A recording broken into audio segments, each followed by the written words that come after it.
میگویند که در مؤسسه دولتی تاجیک فیلم مرحله آمادگی فیلم درخش اختران یعنی جامی و نوایی جریان دارد. این کدام مرحله است؟ در این مرحله فیلمسازان چه کارها را انجام میدهند؟ ما آمدیم که همین مرحله را برای شما نشان دهیم و ببینیم که حالا فیلمسازان چه کار کرده ایستادند و کارهای آنها تا کجا پیشرفت دارد و عموما این فیلم چگونه ثبت می شود. رفتیم. و دوستان عزیز در برنامه مذکور یکی از کارگردان فیلم مذکور فضلالله فیض ما را همراهی میکنند. درود بچه‌ها، خبر نمیرسونم. سلام. شما خوب؟ کارا خوب؟ شما دیدید؟ خوب. اطرافی آمادگی برای ما معلومات دید خیلی خوب میشد. خب حالا در کدام مرحله قرار دارید؟ خب سلامت باشید. حالا ما در مرحله یک استودیوی سینمایی داریم، راسکادروفکا میگیم. در مرحله راسکادروفکا قرار داریم. البته راسکادروفکا تمام شد ولی دوباره ما همون صحنه ها رو بحث و بررسی داریم که در کدام صحنه کامera از کدام طرف بایسته، از کدام زاویه باید گذاریم، چگونه حرکت کند، با چه تکنیک حرکت کند. هر روز، هر هفته، هر ماه ما برنامه‌ریزی کوتاه داریم. مثلا برنامه‌ریزی روزانه، برنامه‌ریزی داریم که با جنبستی هفته که برای ما جنبست میکنیم که به کجا رسیدیم و حتی جنبستی مهمه. شما آگاه هستید این فیلم مشترک است با سینماگران ازبکستان، فیلم درخش اختران، فیلم تاریخی جامی و نوایی. و در اینجا ما مکان‌های ثبت تقسیم کردگیم چگونه که شما می‌بینید با برادران ازبکستان. یعنی ما دقیقاً می‌دانیم که فیلم از 109 صحنه عبارت است. صحنه‌هایی که در تاجیکستان مثلا گرفته می‌شود، صحنه نوروز، تالار داخلی قصر اوزون حسن. این مکان‌هایی است که شما انتخاب کردید، مکان‌های ثبت. بله، این مکان‌های ثبت که یعنی همون قسمتی که در تاجیکستان فیلم برداری میشه ما مکان با مکان جدا کردیم. البته حاضر حالت کوری هست، شاید بعضا جزئیات رو تغییر می‌یابد. ما هر روز عکس را از اینجا گرفته دوباره مونده صحبت میکنیم گرد اطرافشون. مثلا فقط بالای یک همین دری درآمد مولانا عبدالرحمن جامی یا هر قهرمان دیگر کارهای ما همین گونه میره. حالا همین اتاق یا همین خانه در قلعه خوجند جایگیر است. ولی این گونه نیست. یعنی این چیزهایی که شما میبینید فقط برای دری درآمد، این چگونه کرپچه ها می ایستد، چگونه فکل ها می ایستد، چگونه مکتوب جاش می ایستد، چگونه نوشته جات می ایستد، اینها وجود ندارد. از همین درآمد تا داخل خانه اینها را کارکرد میکنیم، به کامپیوتر میمونیم، تصور میکنیم که این گونه باشد، بعد میریم این کار انجام میدیم. در واقع نگفته نماند که این علاقه سال 4 هست. کار میکنیم با گروه عالمان، مشاوران و دیگر نفرها. مثلا یک اسکیز بارها تغییر می‌یابد. بله.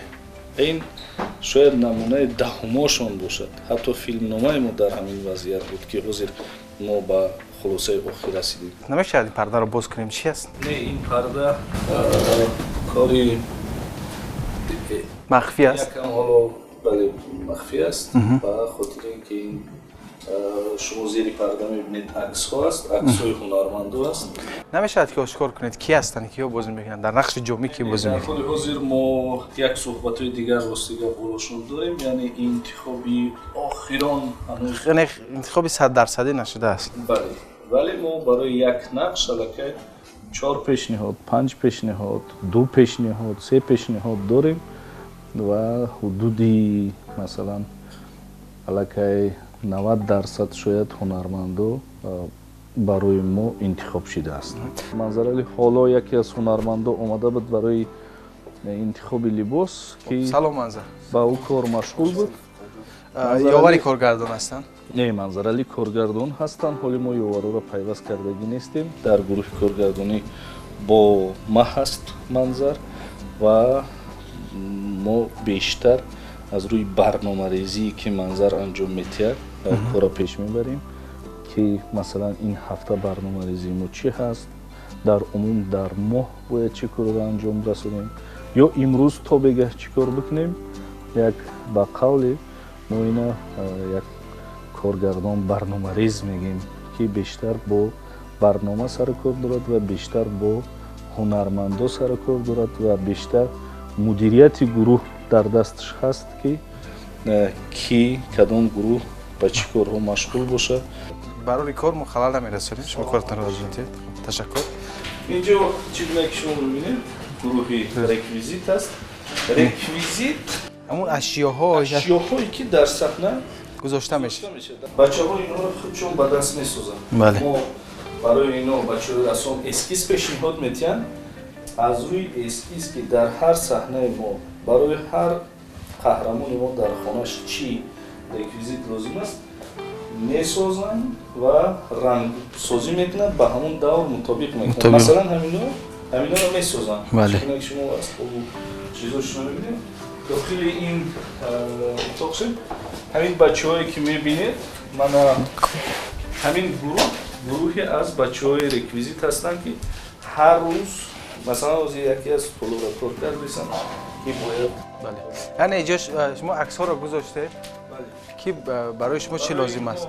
дар асоси ҳамин аксҳо сохта мешавад. рассомҳо эскизҳо пешниҳод мешавад ки баландиш чӣ қадар бошад, паҳнош чӣ қадар бошад, гулкориҳош чӣ гуна бошад. ҳамаи ҳаминҳо аз тарафи бачаҳо мана силоҳо масалан инҷо баъзе асбобҳои ҷангӣ ҳам дар ҳаминҷо сохта мешавад. дар инҷо биёед беҳтараш ман шуморо ба Шӯҳрат Камолов пайваст бикунам ки Шӯҳрат Камолов ин бародари мо ҳаст. дуруд ба шумо. хуб ҳастед? ки бештар муаррифӣ бикунад ки инҳо чӣ ҳастанд, дар тӯли чӣ қадар вақт муҳайё шиданд, он кӯлоҳо чӣ ҳаст, он кафшо ва маълумотҳои дақиқтар беҳтар. яке аз марҳилаҳои муҳим марҳилаи омода кардани либосҳо аст. хуб мебинам либосҳо хеле зебо ҳастанд. шумо чӣ омӯзиш доштед дар ҷараёни кор? хеле нозук аст интихоби либос нест.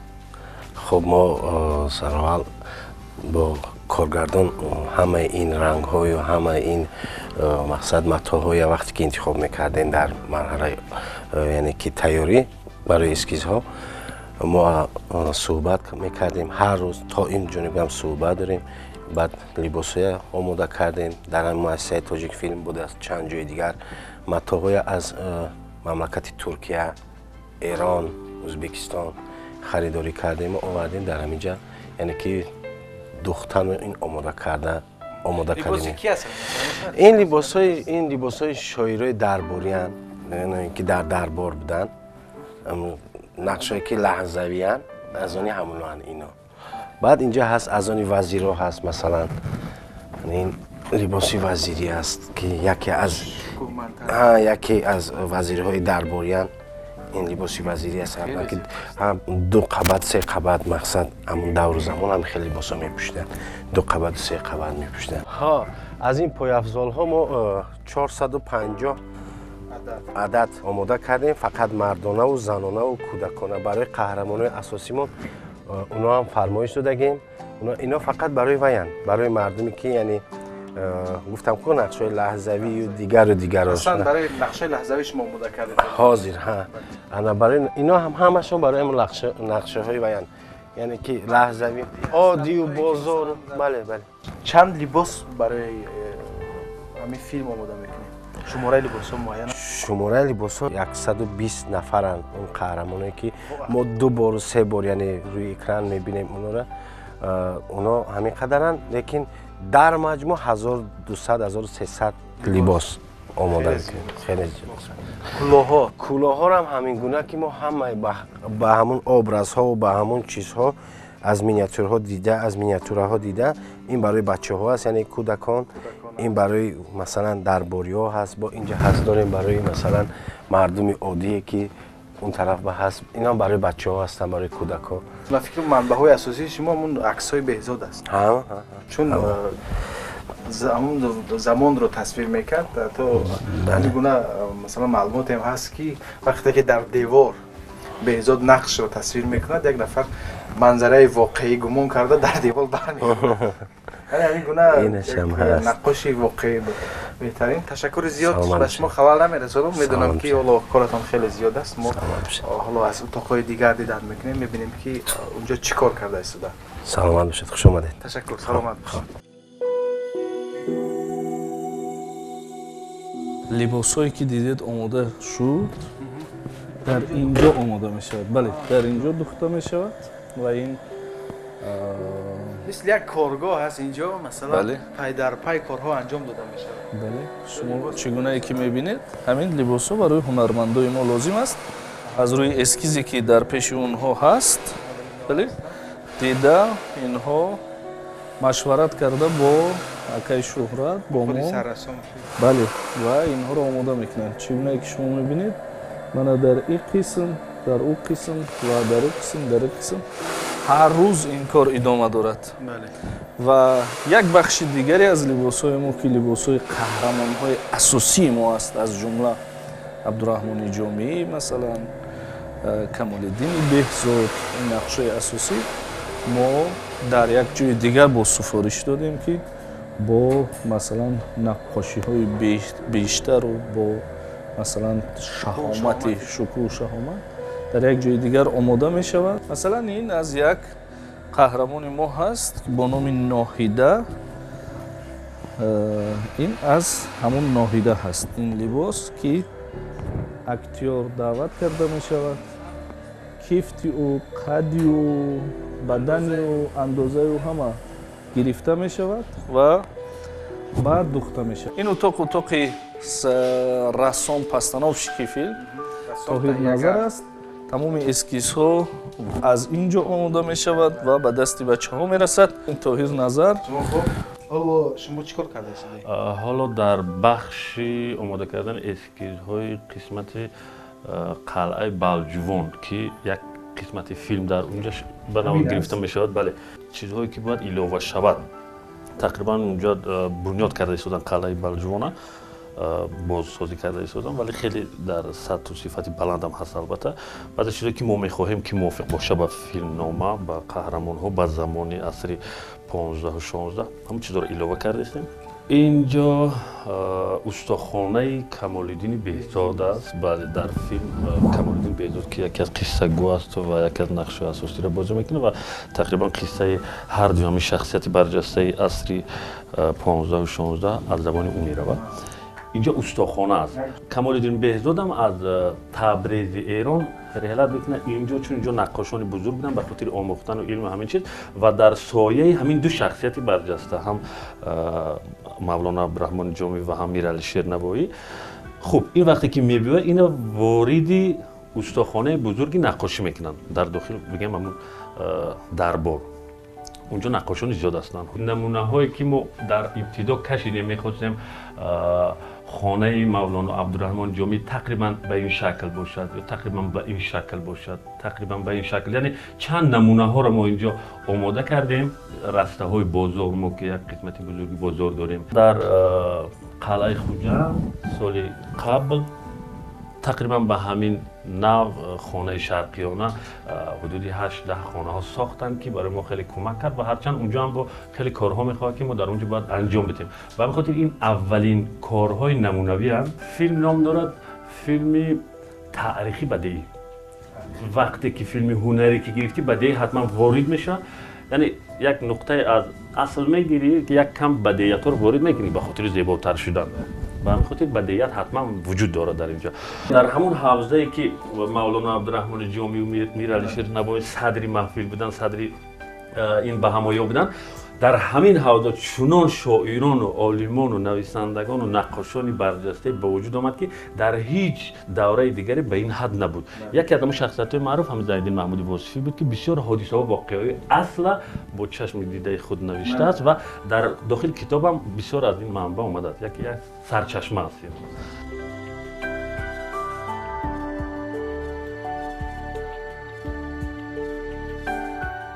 اتاقی هست یا انباری هست به قولی که بچه‌های ریکویزیت بله کار کرده بودن. ما گفتم که نتیجه کارشون در پایان мисли амбор. дар замони истиқлолият филми ҷомеи навоӣ дурахши ахтарон таҷрибаи нахустини филми таърихӣ аст. бале ман то ҷое ки медонам ин аввалин филми таърихӣ ҳаст ки мо дар замони истиқлолият филмбардорӣ мекунем ва омода мешавем. ҳоло дар марҳилаи омодашавӣ қарор дорем. маъмулан филмҳо се марҳила доранд: марҳилаи омодашавӣ, марҳилаи сабт ва марҳилаи баъд аз сабт ки монтажу тадвину садову ин коро дар охир гузошта мешавад. филми таърихӣ вазнинтарин жанр дар синемо ҳаст. ва чаро вазнин ҳаст? ба хотири он ки як се бахши бисёр муҳим дорад: бахши замон, макон ва қаҳрамон, ки мо ҳамин ҳар се бахши муҳима бо худ надорем. яъне бале, яъне як замоне ки шумо медонед ин асри 15 буд, мавлоно абдураҳмони ҷомӣ ва мирали ширинавоӣ. мо бояд он фазоро ба вуҷуд биёрем, бовар бикунад. яъне агар мавзӯи имрӯз бошад, мо бисёр роҳат берун мебироем, сабт мекунем ва имрӯз ҳаст. ҳама чи тайёр аст, реквизит намесозем. ба хотири ҳамин инқадар реквизит месозем, инқадар либос месозем, инқадар маконҳоро аз сари нав месозем ва бале, сангинтарин пурӯжаҳои таърихӣ аст аз нигоҳи иқтисодӣ, ки хеле харҷи зиёд дорад. чизе ки шумо дар инҷа мебинед, бачаҳо худшон бо даст сохтан, рангкорӣ кардан, вале баъзан чизҳое ҳаст ки аз мо баъзан ҷоҳо харидем. Масалан аз чин, аз Хитой мо фармоиш додем, барои мо овардан. шумо китобҳоро мебинед дар боло, китобҳо ҳамашон сохта шиданд. Масалан китобхона аст. бале, ин китобхона аст. амин сохта шидааст. бинед як китоб чӣ қадар кор дорад. Масалан бинед ин гуна ҳаст. ин ҳатто нисфи кор нестанд. мо ба хотири он ки филми муштарак аст, ҷониби Ӯзбекистон ҳам дар ҳамин марҳилаҳо ҳаст. масалан мо дар Тоҷикистон мо бештар бахши Астаробода ба Тоҷикистон гирифтем, ки имрӯз Астаробод гургони масалан Эрон мешавад. филмам ки дар Ҳирот ва Астаробод сабт мешавад.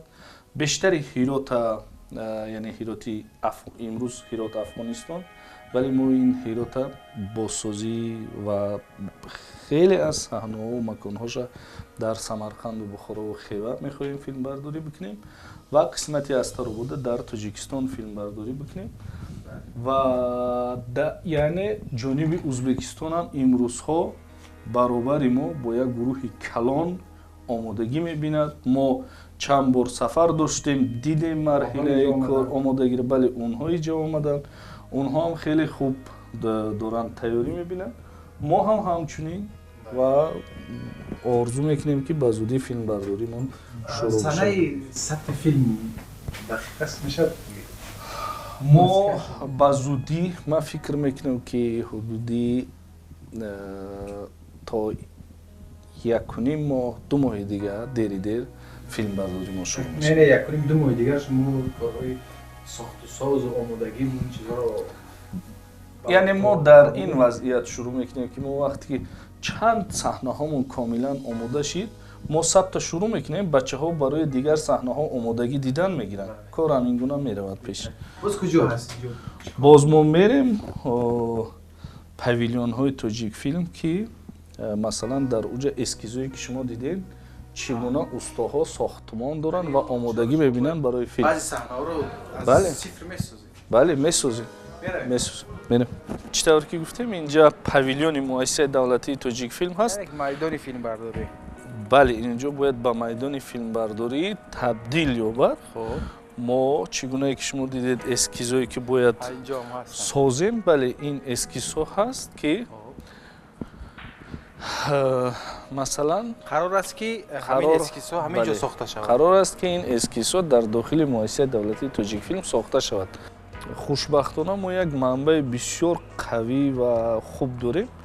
ҳамин миниатюраҳои беҳзод, Камолиддин Беҳзодӣ. Яъне мо ҳар чизере ки бихоҳем агар дақиқтар бикунем, аниқтар бикунем, ҳамин гулҳову кандакориву миниатюраҳоша, ҳатто аксҳои ҳамун давраи қаҳрамонои мо бо либосҳо, бо ҳамаи чиз خیلی کمک کرد برای مکان و زمان و به خاطر لباس ها کمک کرد. بله در کتاب های بهزاد هست ما یعنی سرچشمه اساسی استفاده بریم انا همون مینیاتورهای بهزاد است. همین دکوراسیایی که میبینید بچه ها این باید کتابخانه بشود. شما من جایهای کتابگذاری رو میبینید. بله رفها و حتی از دوم آشیانه عبارت است که کسای قدم میزنن میرون میبیوین. این طرف در داخلی درآمد هست. پنجره ها از بالا که ما خدا خواسته باشد بله نور همون دو ساخته شده از اینجا. بله کاملا این 10 بار بیشتر اسکیز شد و چگونه میشود ما این 10 بار با قول پرزنتاسیا دادیم که از طرفی حتی مخصوص ما یک گروهی داریم عالم ها هست که به واسطه ما را کمک میکنن از نگاه علمی تاریخی بله فکت های انیق و همه این چیزها را ما با اونها همیشه در مشورت میکنیم بعد کارمون را ادامه میدیم و تشکر که اونها همیشه پهلوی ما هستند و شما این جریان چگونه که میبینید این بچه ها این یکی از نقطه های فیلم برداری ما است. یعنی در همین داخل فقط کتابخانه شاهی شاید چند صحنه گرفته شود. بله چند صحنه مثلا به خاطر چند صحنه ببینید بیننده عزیز به خاطر چند صحنه قدر کاری بزرگ انجام میشه قدر وقت و ما همین گونه ساختمان ها باز داریم.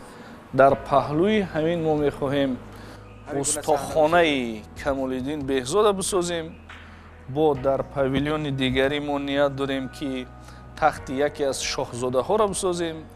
تخت شاه مثلا خودش ما در شهر خوجند انتخاب کردگیم که تغییرات خیلی زیاد و خانه یکی از وزیران را در بلجوان انتخاب کردگیم، ناحیه بلجوان، قلعه بلجوان که تغییرات خیلی زیاد داریم. یعنی ما وقتی که میخوایم فیلم تاریخی ثبت کنیم ما نمیتونیم هر مکان همین وارد شویم و ثبت کنیم. ما حتما در و تیریزه و راهرو و زمین و بالا و یعنی هر جایی را که کامرای ما فیلم برداری میکنه ما اینا به عصر 15 مطابق میکنیم.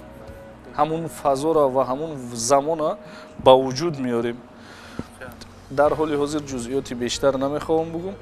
فقط اینا میگم که گروه فیلم سازی ما خوشبختانه با یک شرایط بسیار خوب مهیا شده است و اینجا ما دلپرانه میتونیم بگیم که اکنون این یک تجربه خیلی زیاد برای فیلمسازان ما میشه چون بله اولین بار است که به این کار دست میزنن. یک کار خیلی بزرگ است. بله یک مکتب هم میشود که آنها برای انجام دادن همین گونه فیلم های تاریخی قدم خودشان رو بذارن. من این چیزا میخوام بگم که یعنی ما وقتی که در اینجا صحنه‌های کتابخانه را فیلم برداری میکنیم این دکور برای 20 ساله ها میماند. یعنی فیلم های دیگه حتما این چیزی تیار استفاده میبرن با عوض کردن بعضی جزئیات. بله این یک زمینه بسیار خوب میشود برای فیلم های تاریخی که بعدی فیلم جامی و نوایی ساخته میشود. این بسیار یک زمینه خوب است من فکر میکنم.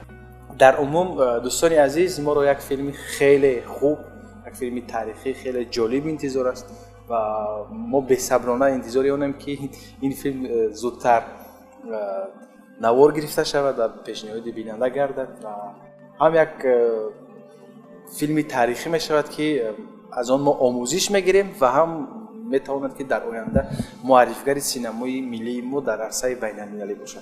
خب سپاس فراوان به شما فیض الله، تشکر. ما رو همراهی کردید، اجازه دادید که اینجا رو اومده ببینیم و برای بیننده تلویزیون صفحه پیشنهاد کنیم. دوستان از همینجا ما به انتهای برنامه میگویانکی رسیدیم و این برنامه را ما از مؤسسه دولتی تاجیک فیلم پیشنهاد شما کردیم درباره فیلم درخش اختران جامی و نوایی در شما روزگاری خوش تمام داریم، همیشه دوستدار سینما باشید. خیر.